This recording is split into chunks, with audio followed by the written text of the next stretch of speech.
You warned about a pandemic like this years before it happened, and your warnings are forever etched in my brain. Now that we are here, what do you see happening next? How bad does it get, and how long are we in this for?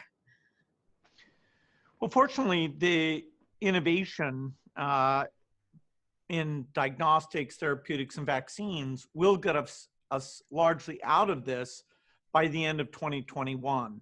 The therapeutics will start to cut the death rate, but the true end comes when between natural infection and the vaccine, we have this herd immunity. And for rich countries, sometime next year, ideally in the first half. So we're going to be okay? Is that what you're saying? Well, we're certainly going to be okay. We're lucky this one wasn't a more fatal disease. I do think this time we'll pay attention and have the same type of practice and preparation. Some countries, did very, very well. The U.S. Did not. So your foundation has given more than $350 million now to fight COVID. You are backing a South Korean vaccine in particular. Why that vaccine? And are there any other vaccines out there that look promising to you? Between the foundation and this group, CEPI, that we helped create, one of the few things that was done to help be prepared, we're behind a lot of different vaccines. We're funding manufacturing capacity in many different sites, particularly for AstraZeneca, Johnson & Johnson, and Novavax. We may do that for some of the other vaccines, but those are the ones that are the most scalable, low cost, because we're trying to make sure we can end it not just in the rich countries, but also in the developing countries, and that benefits everyone if we achieve that. We're even asking the US to contribute like they've done with other global health crises, which so far they haven't gotten around to that.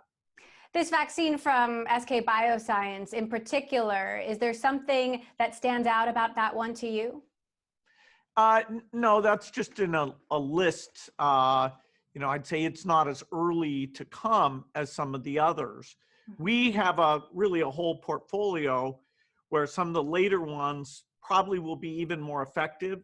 The Novavax phase 1 data came out today and looked quite promising, actually above some of the others. To really stop the virus from growing in your upper respiratory tract to block transmission, that's tough. It's easier to block, to reduce sickness than it is to block transmission.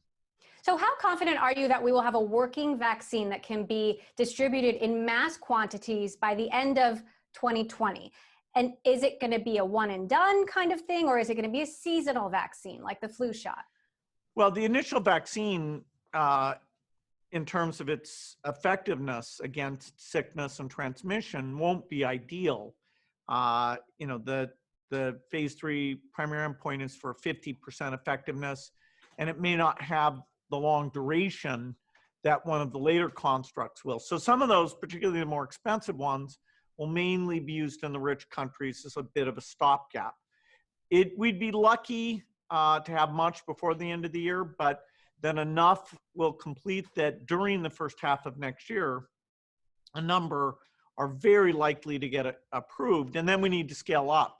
We need billions of doses to get the places that have a hard time doing the sheltering and are already so poor that the economics effects are quite dramatic. So it's the biggest challenge the global health community's ever faced. I think we'll rise to it, even though the right investments were not made. And in the case of the US, at least, the lack of organization around testing and trials has been very disappointing.